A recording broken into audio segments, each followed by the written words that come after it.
प्राचीन इतिहास चैनल में आप सभी का स्वागत है। हिंदू धर्म के पौराणिक काल के रहस्यमयी लोग।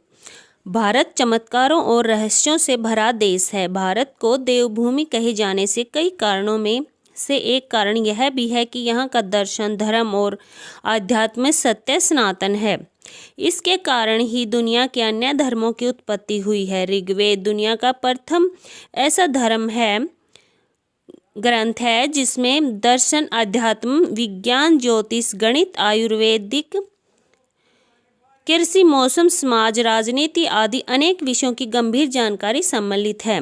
भारत की सीमा हिमाचल के कैलाश पर्वत से लेकर श्रीलंका तक और हिंदू कुश की पहाड़ी से लेकर अरुणाचल की पहाड़ियों तक फैली है। नीचे अरुणाचल की पहाड़ियों से लेकर बर्मा, थाईलैंड, इंडोनेशिया और मलेशिया आदि तक फैली है। इसी भारत में कालांतर में पहले जनपद हुआ करते थे। अब राष्ट्र और भिन्न भिन्न धर्मों में से यह अक्षेत्र बट गया है। यह संपूर्ण अक्षेत्र रहस्य, रोमांच, प्राचीन इतिहास और आध्यात्मिक ज्ञान से भरा हुआ है। आओ जानते हैं भारत के ऐसे 10 रहस्यमयी व्यक्तियों के बारे में जिनमें से कुछ के बारे में आप शायद ही जानते होंगे।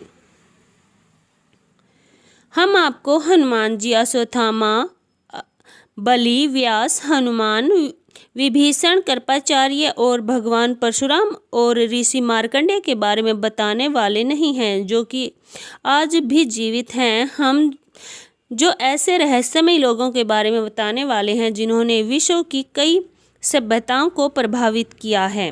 धरती पर जाम्बिया, जिम्बाब्वे, जामवन, जामुन नदी आदि जामवंती से मिलते जुलते कई नाम मिल जाएंगे।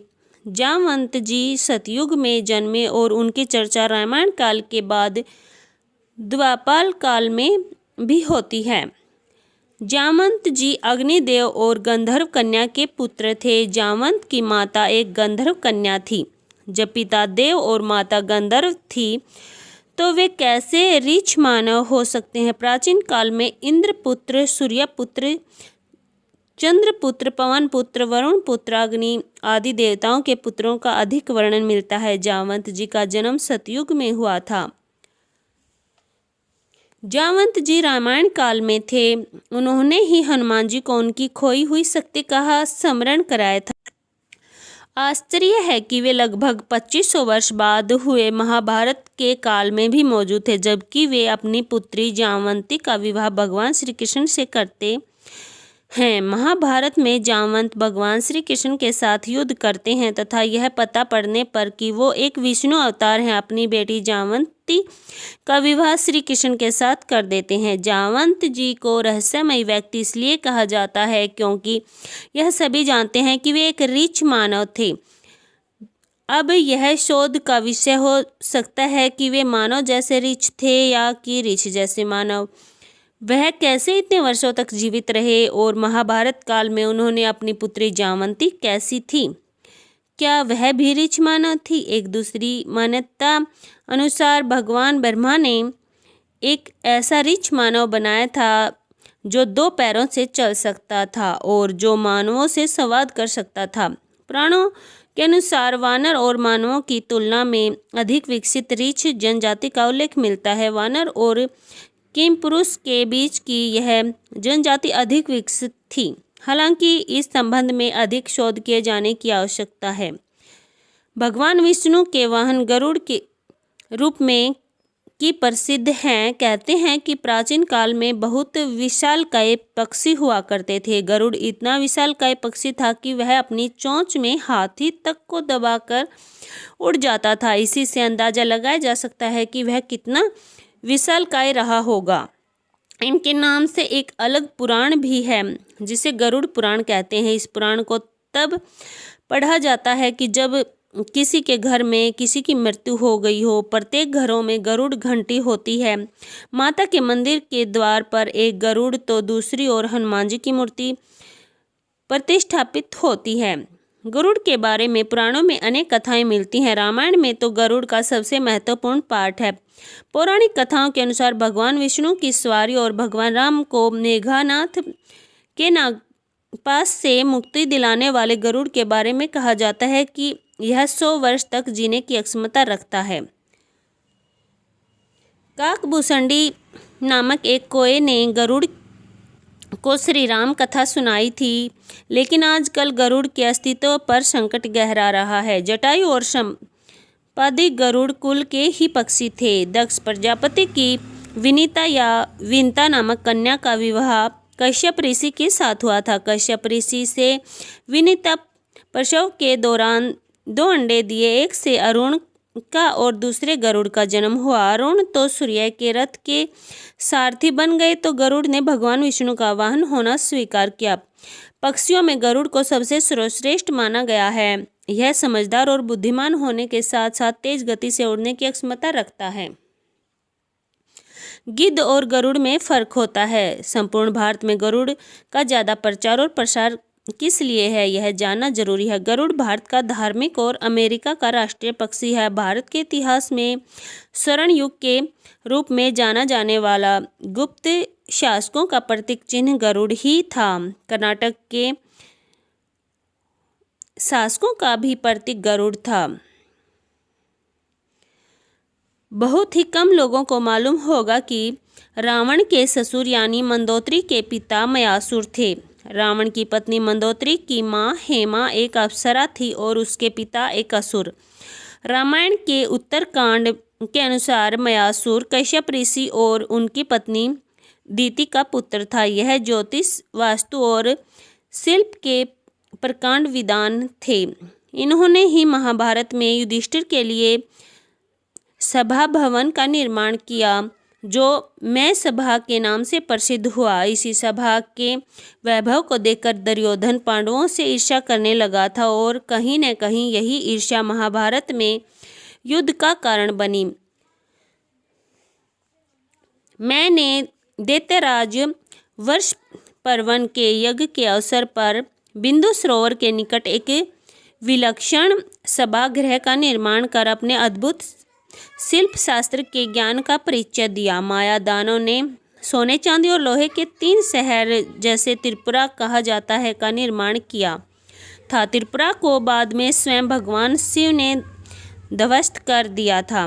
वास्तुकार होने के साथ साथ मयासुर एक खगोलविद भी था। सूर्य सिद्धांतम की रचना भी मयासुर ने ही की थी, जिसे स्वयं अपने सूर्यदेव से ही सीखा था। खगोलीय ज्योतिष से जुड़ी भविष्यवाणी करने के लिए यह सिद्धांत बहुत सहायक सिद्ध होता है। मयासुर माया राष्ट्र, जिसे वर्तमान में मेरठ के नाम से जाना जाता है, का शासक था। माना जाता है कि मैं के कारण ही माया सभ्यता का जन्म हुआ। मयासुर को दक्षिण अमेरिका की प्राचीन माया सभ्यता का जनक भी माना जाता है। मयासुर को माया लोगों के पूर्वज के तौर पर देखा जाता है। शिव के पुत्र कार्तिकेय को संकद भी कहा जाता है। उन्हीं के नाम पर एक स्कंद पुराण है। हिंदू पौराणिक कथाओं के अनुसार भगवान इन्हें मरुगन भी कहते हैं। संपूर्ण दक्षिण भारत में कार्तिकेय की पूजा होती है। कार्तिकेय और राजा बलि वहाँ के मुख्य देवता हैं। कार्तिकेय का वाहन मोर है और मोर भारत का राष्ट्रीय पक्षी है। यह पक्षी जितना राष्ट्रीय महत्व रखता है उतना ही धार्मिक महत्व रखता है। एक मान्यता अनुसार अरब में रह रहे यजीती समुदाय के लोगों के देवता कार्तिकेय ही हैं, जो मयूर पर सवार हैं। भगवान स्कंद के नाम पर ब्रिटेन के साउथ वेस्ट वेल्स में स्कंद वेल नामक एक स्थान है। श्रीलंका में इसी नाम पर एक स्थान है जहां रंगनाथन मंदिर है। मलेशिया की बातू गुफाओं में प्रवेश द्वार पर शिव पुत्र कार्तिकेय की विश्व प्रसिद्ध विशाल प्रतिमा स्थापित है। कार्तिकेय का वाहन मयूर है। एक कथा के अनुसार कार्तिकेय को यह वाहन भगवान विष्णु ने अपनी साधक अक्षमता को देखकर ही भेंट किया था। मयूर का मन चंचल होता है। चंचल मन को साधना बड़ा ही मुश्किल होता है। कार्तिकेय ने अपने मन को साथ रखा था। वहीं एक अन्य कथा में इसे दंभ के नाशक के तौर पर कार्तिकेय के साथ बताया गया है।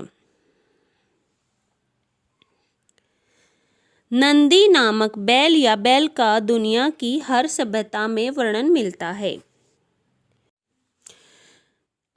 सिंधु घाटी सभ्यता की खुदाई में शिव के नंदी नामक बैल की मूर्ति पाई गई है। दुनिया भर के शिव मंदिरों के बाहर नंदी बैल की मूर्ति मिल जाएगी। सवाल यह उठता है कि नंदी बैल थे या कि मानव। हो सकता है कि वे रूप बदलने की क्षमता रखते हों।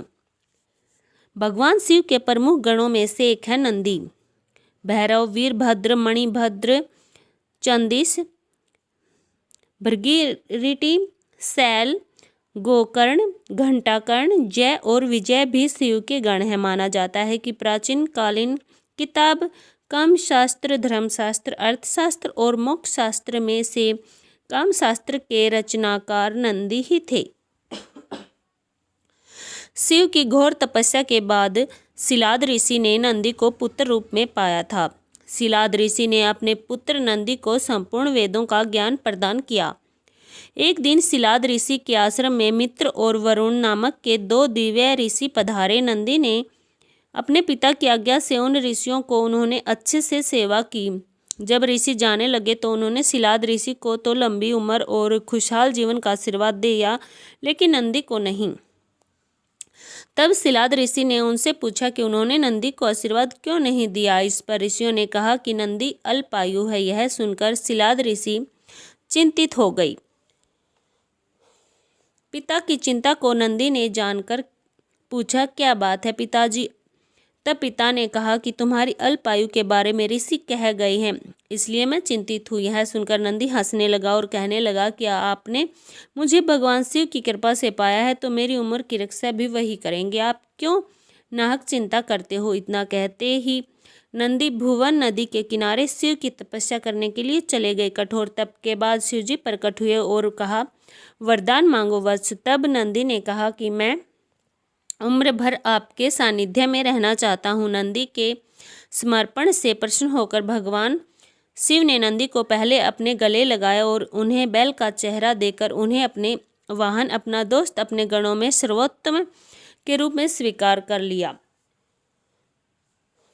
जिस तरह गायों में कामधेनु श्रेष्ठ है, उसी तरह बैलों में नंदी श्रेष्ठ है। आमतौर पर खामोश रहने वाले बैल का चरित्र उत्तम और समर्पण भाव वाला बताया गया है। इसके अलावा वह बैल और शक्ति का भी प्रतीक है। बैल को मोह, माया और भौतिक इच्छाओं से परे रहने वाला प्राणी भी माना जाता है। यह सीधा साधा प्राणी जब क्रोधित होता है तो सिंह से भी भिड़ लेता है। यही सभी कारण रहे हैं जिनके कारण भगवान शिव ने बैल को अपना वाहन बनाया। शिव जी का चरित्र भी बैल समान ही माना गया है।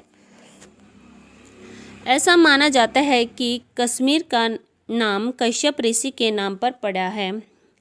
कश्मीर के मूल निवासी सारे हिंदू थे। कश्मीरी पंडितों की संस्कृति लगभग 6000 साल पुरानी है और वे ही कश्मीर के मूल निवासी हैं। इसलिए अगर कोई कहता है कि भारत ने कश्मीर पर कब्जा कर लिया है तो यह बिल्कुल गलत है।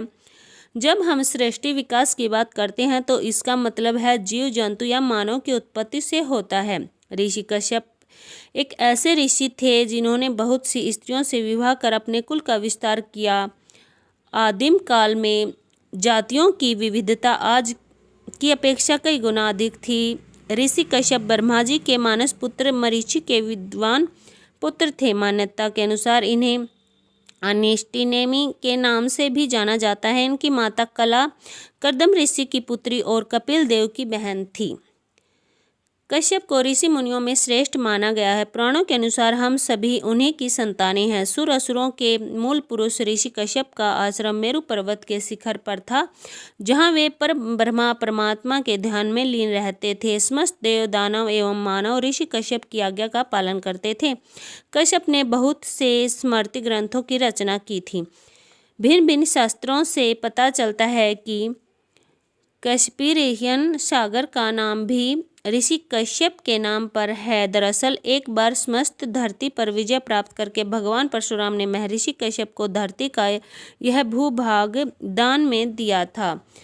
तब कश्यप द्वीप के नाम से उन्होंने मध्य एशिया में अपना एक उपनिवेश स्थापित किया। महर्षि कश्यप ने कश्यप सागर के किनारे अनेक विकास कार्य संपन्न किए। वानर का शाब्दिक अर्थ होता है वन में रहने वाला नर। वन में ऐसे भी नर रहते हैं जिनको पूंछ निकली हुई थी। नए शोधानुसार प्रभु श्री राम का जन्म 10 जनवरी 5114 ईसा पूर्व अयोध्या में हुआ था। श्री राम के जन्म के पूर्व हनुमान जी का जन्म हुआ था, अर्थात आज से लगभग 7129 वर्ष पूर्व हनुमान जी का जन्म हुआ था। शोधकर्ता कहते हैं कि आज से 9 लाख वर्ष पूर्व एक ऐसी विलक्षण वानर जाति भारतवर्ष में विद्यमान थी जो आज से 15 से 12 हजार वर्ष पूर्व लुप्त होने लगी थी, अंततः लुप्त हो गई। इस जाति का नाम कपि था। हनुमान का जन्म कपि नामक वानर जाति में हुआ था। दरअसल आज से 9 लाख वर्ष पूर्व मानवों की एक ऐसी जाति थी जो मुख और पूंछ से वानर समान नजर आती थी, लेकिन उस जाति की बुद्धिमत्ता और शक्ति मानवों से कहीं ज़्यादा थी। अब वह जाति भारत में तो दुर्भाग्यवश विनष्ट हो गई, परंतु बाली द्वीप में अब भी पूंछधारी जंगली मनुष्यों का अस्तित्व विद्यमान है। उनकी पूंछ प्राय 6 इंच के लगभग विशिष्ट रह गई है। ये सभी पुरातनवेता अनुसंधायक एक मत से स्वीकार करते हैं कि पुराकालीन बहुत से प्राणियों की नस्ल अब सर्वथा समाप्त हो चुकी है। अमेरिकन इतिहासकार मानते हैं कि भारतीय आर्यों ने ही अमेरिका महाद्वीप पर सबसे पहले बस्तियां बनाई थी। अमेरिका के रेड इंडियन वहां के आदि निवासी माने जाते हैं और हिंदू संस्कृति वहां पर आज से हजारों साल पहले पहुंच गई थी। माना जाता है कि यह बसाहट महाभारत काल में हुई थी। तो यह थी अपने देश के बारे में पुरानी कुछ जानकारी। ऐसी अच्छी जानकारी के लिए हमारे चैनल को लाइक, शेयर और सब्सक्राइब जरूर करें। धन्यवाद।